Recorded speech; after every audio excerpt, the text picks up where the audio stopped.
hay quá. Wow, cái thật xảy ra sao? Ui, thật là anh cũng thế này. Con hò, tụi anh kia.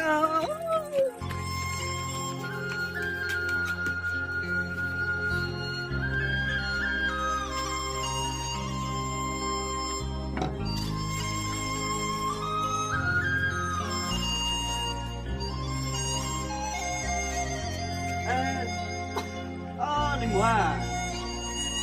Ê, ở đây em có bỏ anh đừng ngâm lọt không đấy? Ô, anh chị nào? Ô, hảo chị nào? Anh chị hả? Ủa, thua. Ô, mình chạy có hay nó đi biết na đi bao lù biên na. Số này chỉ bao lù biên na ồ. Ngu thế. Tôi đi không có bỏ bác bỏ cái thôi anh có bỏ ra. Chưa được bỏ à? Rồi, có chỉ có mà chè có chỉ này không là bụng của cái này có sao không? Hả của? Người ta là không có đâu. Cô phải đi chứ, từ đi. Ô, của à, hơ à. Ô, đúng là cái của em đó mà.